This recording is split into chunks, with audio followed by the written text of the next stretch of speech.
What is going on, everybody? Vex30 here, coming with a new video, and today we are going to be doing a full review of the Gen Lock, or the new update coming to Paladins. So without further ado, honestly, let's just jump into it because there is a lot going on here and we're going to need some time to go through all of it. So the Gen Lock update notes, it's the newest patch just released yesterday by hi-rez. It was announced on their stream, which I did a first reaction to the new support champion, Ray, Scholar of Highest Ico. She's the new support coming to the realm.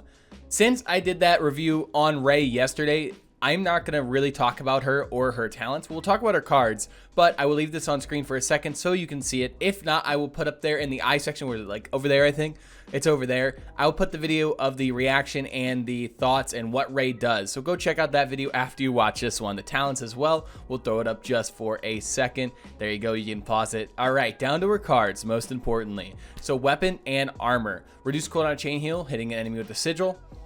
I think this is going to be pretty nice, just because chain heal seems a bit underwhelming, and this is going to be a nice cooldown reduction. Max health, normal card. Ammo, normal card.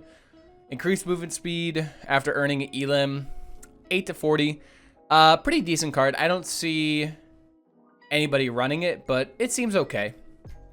Reduce the damage you take for each ally hit by chain heal.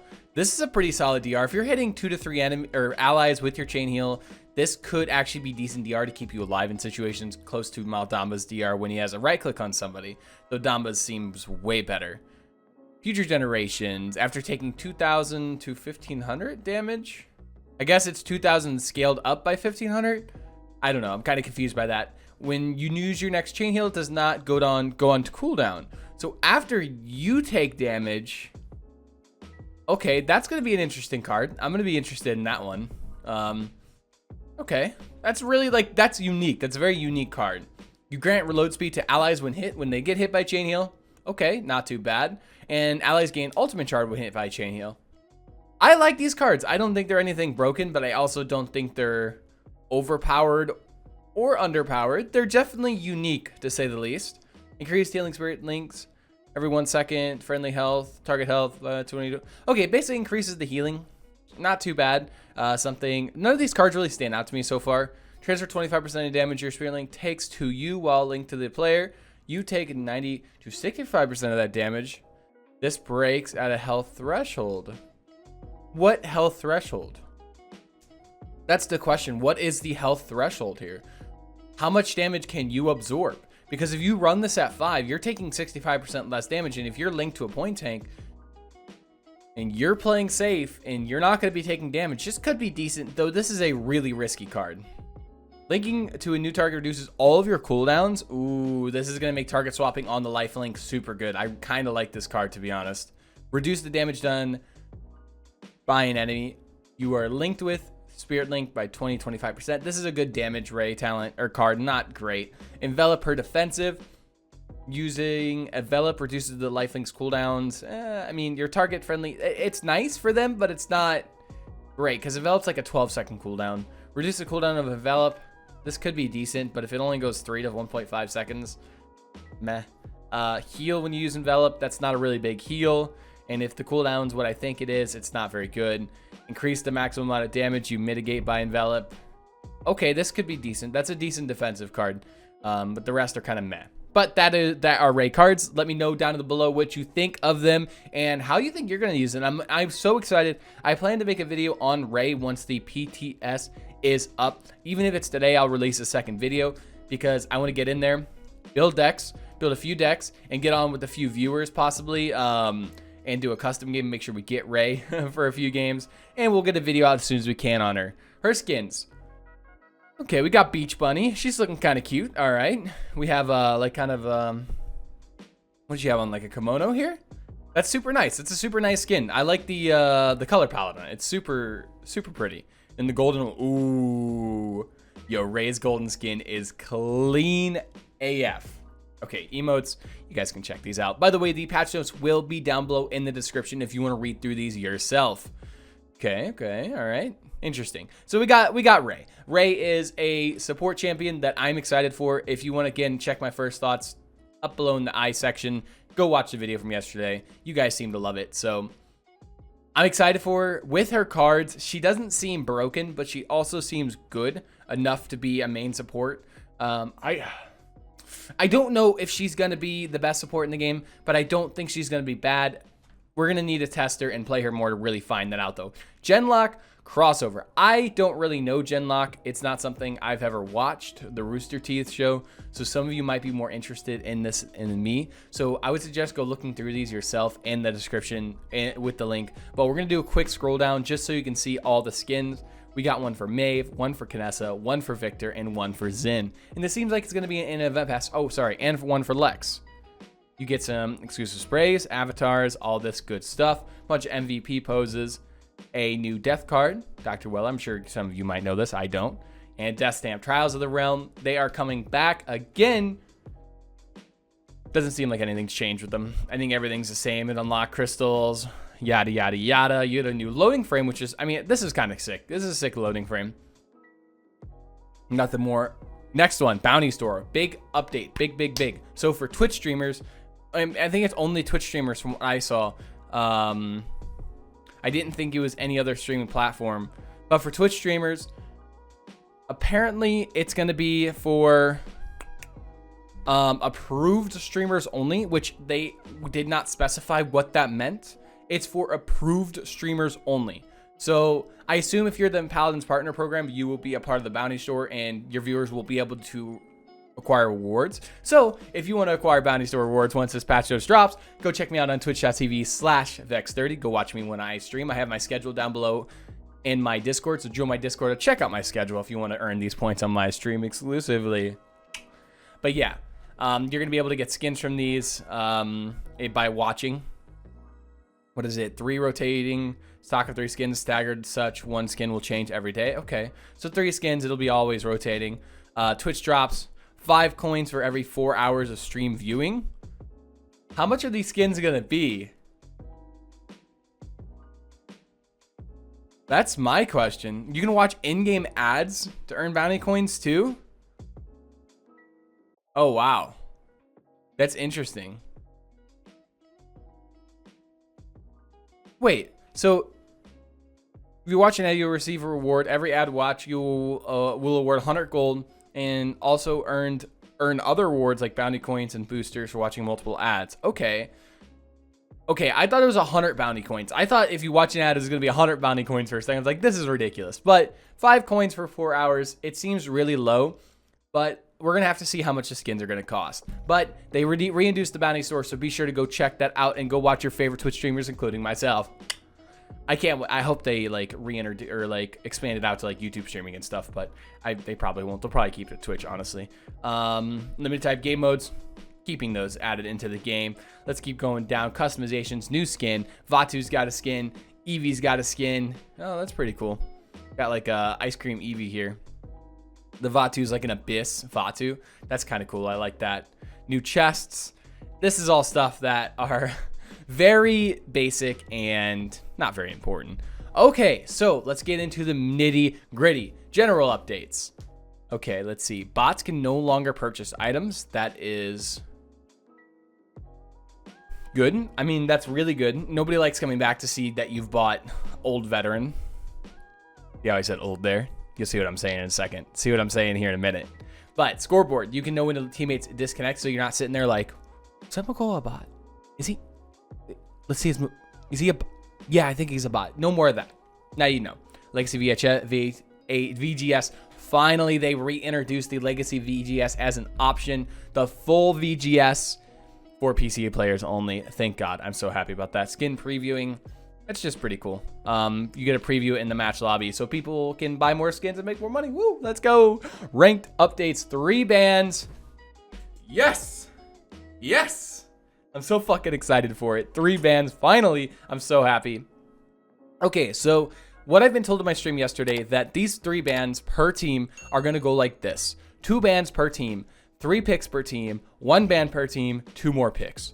So what that means is there is now additional mid-game or a mid-draft ban to strategize and target ban more things. So say your team has, you know, banned 2 supports. They've banned a support. You picked a support, and there's only like a few supports left. They haven't picked a support midway through the draft. You can now ban one and force them into a support that really isn't that good. So mid-draft bans, that's what I've heard. It's going to be mid-draft bans, but for now, 3 ranked bans per team is awesome. I'm so excited for that.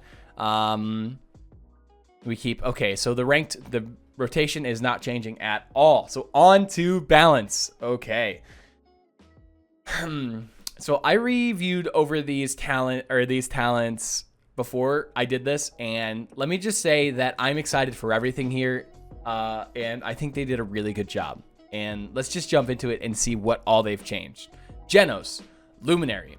We all know what the old one did. It was on such a fine line, a balance, the damage amp, because a 5% difference is such a big difference.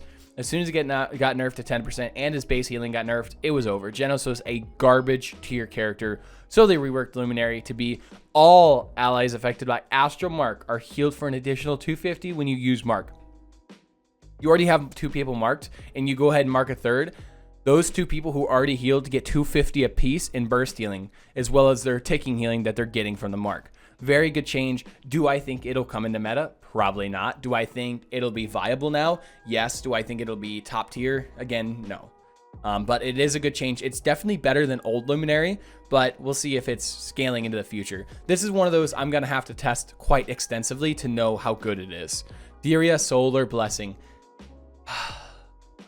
It pains me to say this because I've shit on Solar Blessing so much. Solar Blessing might actually be good now.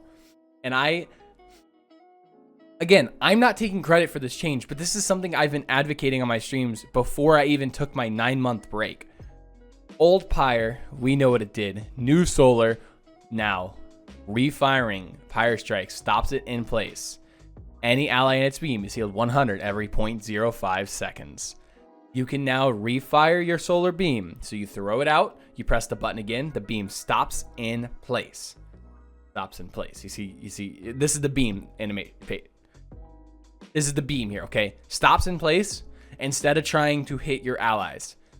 Yes, you're going to still have the issue of people not standing in it, but in case you miss by the smallest pixel with your beam, you're not going to have that anymore. If it's going to miss, you can easily refire it, and I believe you're going to have to refire it, though I'm unsure. I don't know if it'll automatically stop on allies and refiring, or it's just refiring. Either way, it's going to be really nice, and as soon as you learn your depth perception and when to stop the beam, I think this is going to be super good, especially for point tanks specifically. Good change, and I'm so excited for it. Kinessa Eagle Eye, headshot, deals an additional 25%, total of 175%. New Sniper Rifle gains an additional fire and charge rate. The cost of reduced damage per shot, while the scope gains increased maneuverability. So you can now shoot faster, pretty much, with the Eagle Eye. It's nothing too crazy of a change. They're I guess they're just reducing the burst damage in the game, which is okay. I'm okay with that. The increased fire and charge rate just means you can shoot faster, and as you scope in, the charge rate on the sides to wait until you shoot to get maximum damage, that is now increased as well. Though I don't know what any of those numbers are. That is what it is. Atlas, Unstable Fissure. Old, activating a second chance leaves a fissure. This is awful. Worst, probably one of the worst talents in the game. Activating second chance also reminds enemy within 40 units. So Atlas can become a dive character at this point. He can become an off tank that just uses his shield movement speed to go in, get in their face, dick them down, and then rewind himself and then get all them out of there. Get all the enemies out of there, leave them at 0 health, and just disrupt the enemies.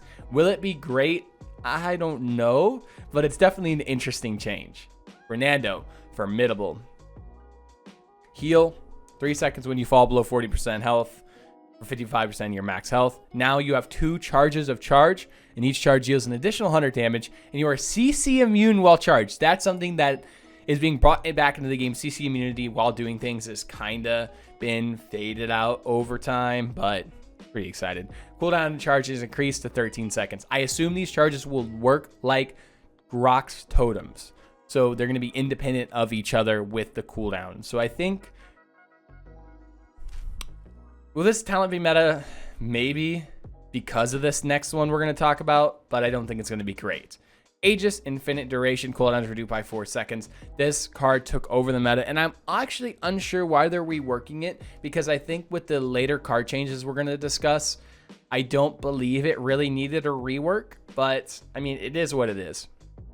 Your shield now uses a resource and regenerates over time instead of using a cooldown. It's basically like Con Shield. It's Con Shield, but with Fernando. They're going to have the same shields, but Fernando's is just a little bit bigger. Do I like it? No. I don't think it needed reworked, honestly. Barrack Architectonics, this is one of those talents that was brain dead. You put a turret down, boom, turret, just does extra damage. It's boring. Literally Resonant Sleeper. Now, Dome Shield now costs 35% ultimate charge and places a flamethrower turret with modified values and no shield. Can have 2 active at once, named Forge Fire. I really like this change. This takes a talent that was literally brain dead and made you fall asleep playing and doesn't change the way the character's played at all to changing the character on a base level. Your ultimate is now not an ultimate, but now a stronger upgraded turret. That is sick. What a great change this is. It just takes something that's so brain dead and turns it into something great. So really good change to this one. Okay, let's move on to items. Honestly, the biggest changes in this patch. Cauterize. Increased scaling. Thank God. 25, 50, 75 to 30, 55, 80. Not exactly what it was pre-season 3, but it has been buffed, and hey, they have found a middle ground for this. Double support meta might start finding its way out with this change, but the 5% buff might not be enough to make that happen, but it's going to be a good start. Wrecker, increased scaling. Yeah, let's go. Keep up with this. 25, 50, 75 to 30, 60, 90. Shields are now going to be a little bit more irrelevant. It is what it is. And that's a good thing because shields have taken over the meta. Half Shell, Barrack, Ashe, all those shields are so annoying right now. Thank God they increased Wrecker scaling.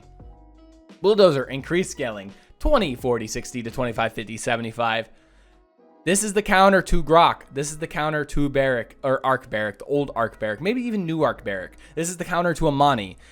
Bulldozer was so irrelevant that I bought Bulldozer 3 on, what was it, Grover the other day, and I was like throwing axes at the dragons like, did I even fucking buy this? It was so bad. It made no sense. It did no damage. But now it's going to actually feel like it's impactful, especially at rank 3, because the scaling goes from 20 to 25 at rank 1, 40 to 50, and then 60 to 75. So it's going to get better later it goes on. Resilience, increased scaling. I don't think CC was a huge problem in the meta right now. I think 60% Resi was fine, but buffing it really doesn't hurt the game, and honestly helps a bit more because CC is always annoying for players. Increase 20, 40, 60 to 25, 50, 75. Rejuvenate, buff. I think this is going to be relevant on point tanks, and that's really it. I think DPS shouldn't buy Rejuve. It's not buffed enough for Rejuve to buy, or it's not really buffed enough for damage and flanks to buy. And like it used to be pre-season 3, everybody should be buying Rejuve at all times. Now it probably only point tanks and maybe off tanks. Haven, but it honestly is a good buff overall. Haven, big change. Haven, you know what Haven does. Now it reduces the damage you take from direct and area effect attacks by 6, 12, 18%. This is an indirect nerf to Leanne. I'm going to call it how I see it right now. Leanne has been nerfed by this. She does Haven and mainly blast shields, but now all of her damage is reduced by this change. Do I like it? I think so. I think I like the change. I don't think it's something that I can really say right now if it's good or bad, because I really don't know. And this is going to require testing, know if this was a good change, in my opinion. But it is definitely a change, and it's going to be different buying only one blue card now. And it might actually save card slots if you're playing against a mixed team with Blast Shields and Haven. It's going to save you card slots for other options, and it opens up different things. So I like it overall. Blast Shields is removed because of that. Haven has now introduced blast and direct damage, but with Blast Shields being gone, a new item has been introduced to Paladins. It's been so long since we have a new item, let me tell you what. Guardian. Increase the effectiveness of shields you create by 7, 14, and 21%. This card does not affect. This does not affect card or passive generated skills. So I'm not 100% what passive generated skills entails, but from what I'm seeing is characters like Torvald are now buffed because their shields they put on people now are buffed by 7, 14, 21%, and this is something Torvald rushes. So you might actually end up seeing more Torvalds in the meta because of this. Now, I don't know if this affects Torvald's base shield himself. I'm unsure if that counts as a passive shield, but I know this should 100% affect his shield he puts on others. This is a good card in the game with the record buffs plus the Guardian. It feels like it's a zero-sum game, but it's actually a nice change. And I think the biggest card change overall, not to the meta, but the biggest thing that has been changed, Veteran. Heal for an additional out of combat. Blah. It's awful, awful. Now increase your base health by 4, 8, 12%. So this is going to be very relevant on people who have high base health scaling like Yagharoth, like Fernando, like all those tanks who have high health pools overall. Basically most tanks besides like Barrack. And I think Term has a lower health pool. But this card's going to be huge on tanks and some supports. I actually think on supports, Veteran might be relevant just for the extra health pool to stay alive because supports get focused. Very interested to see where this card slots into the meta and the card buying meta. I think it's an overall really good change. Atlas, what is this? Temporal Divide. Increase the size of stasis field, but it's increased cooldown by 50%. So basically, the giant shield got its cooldown increased by 60% instead of 50%. Not a great change, but it's okay. Big shield's still a problem. Barrack, Tinkerin, increased damage from 510 to 535. Combo repair while you stand near turrets to get heals. That was nerfed to 90. Forge ally, health of turrets got nerfed to 140. One man scrap, the cooldowns got reduced from 6 to 5%. And Nara Caretaker, heal 20 every second you stand in Warder's Field. Now that's increased to 22. Stone Bulwark, heal 25 while Earthen Guard is active. Went from 25 to 28. It's not bad. Earthen Guard got buffed. It went from 5 to 5.3 seconds. It's not a great change. Impasse. Your wall got a reduced cooldown from 15 to 14 seconds. Decent buffs to Inara. Will they help her? Yes, she is now a stronger flame tank, but she's not, uber buffed. Makoa, increased maximum range damage fall off 75 to 80. That's a buff. That means he can hit harder at longer distances. When hitting Yag with a hook, it finally applies a 1 second stun. There's so many times that you want to hook Yag and it just does nothing. It just bounces off of her. So thank God. Terminus, nerfs. Necromantic Might reduces the damage you generate. Damage required to generate Calamity Blast by 120. That got reduced to 100. Heal for each enemy hit. Now it only affects players, pets, and illusions. I believe this is proccing off shields beforehand. That's why they made this change. Generate Power Siphon Charge for each enemy hit with Axe. Now only affects players, pets, and illusions. Again, I think that was working off of shields. Same thing with Abomination.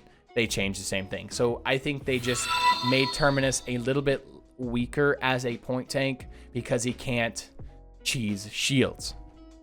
Torvald Protection increased the shield value from 500 to 650. Again, if Guardian does work off of putting his shields on allies and it does increase that shield, this helps that a ton. Increased cooldown though from 6 to 9 seconds. That's going to be really hurtful.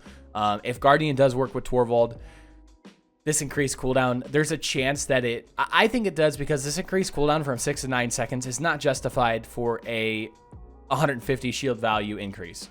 It just isn't. Nullify was buffed, increased range and reduced cooldown. Recharge, generate shield, reduce cooldown. Gauntless, increase your damage. Ulti, increase your damage per tick to 60. Simple things. Yagharoth, I believe, let's see.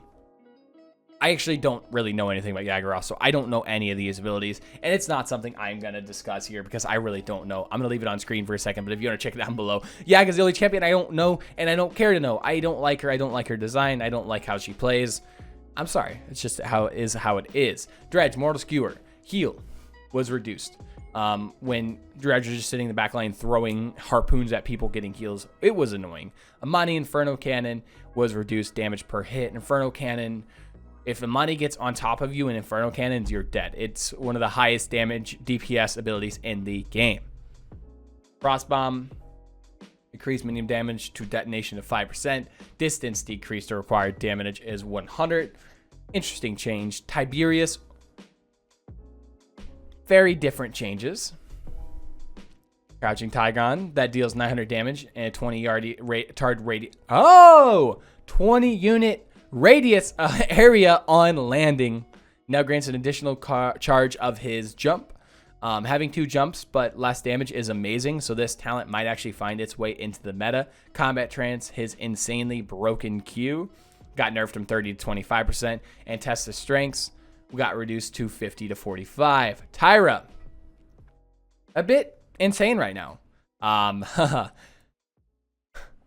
No longer stacks, will now refresh. So what that means is Tyra's nerfed into the ground with her nade launcher DR build.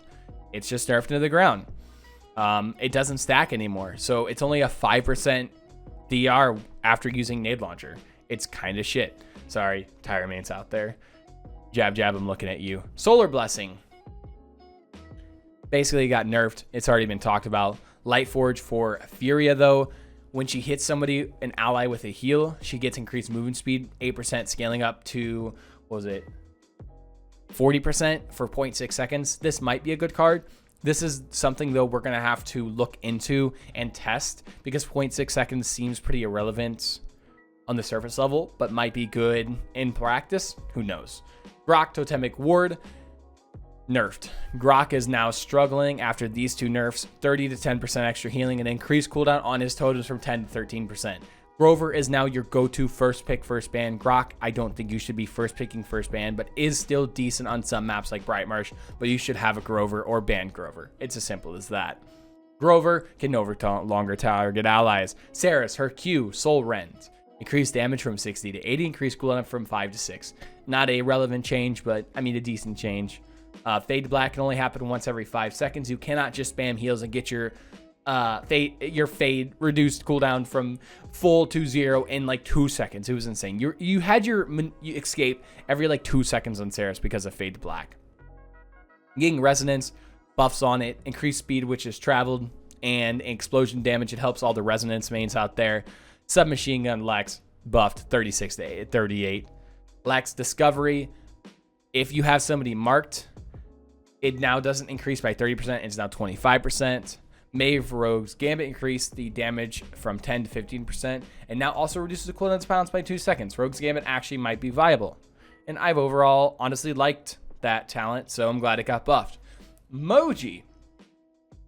Familiar Spray. Currently, rapidly spray energy, 30 damage every 0.08 seconds to enemies apply Magic Bark. Increased range and effectiveness from 50 to 55. Moji buffs.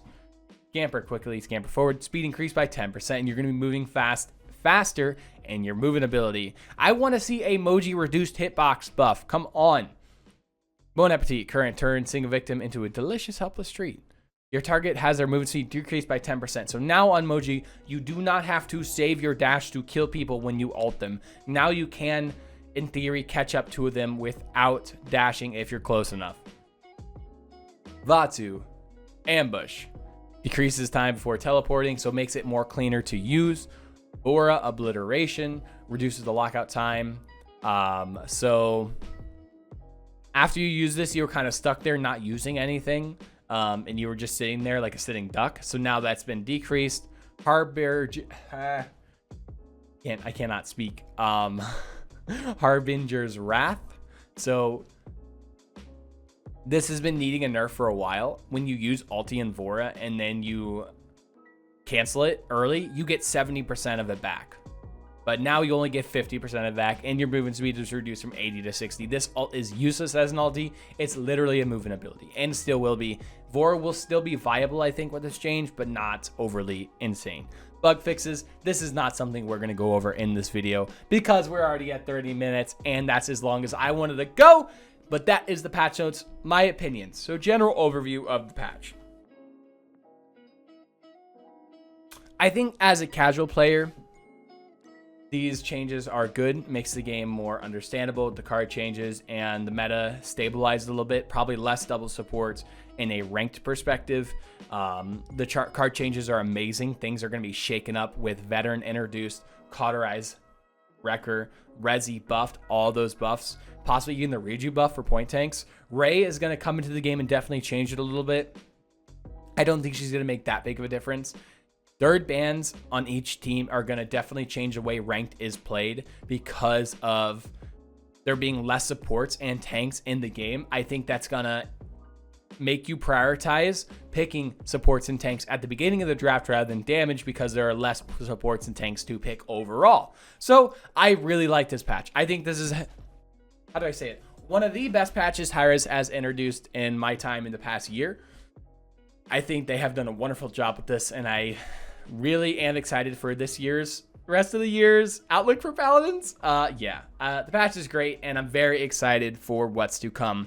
But I hope you all enjoyed this video. It's a long one, but I really wanted to go in depth and talk about every single change and talk about my opinions on them because I know you guys love to hear them and loves to hear a very high-level player's perspective on it. But if you enjoyed this video, be sure to leave a like, comment, subscribe, and do all those fun things. I hope you enjoyed this video. I also hope you enjoy your day, night, evening, morning, dawn, dusk, whatever it is where you live. And I will see you in the next one. Later.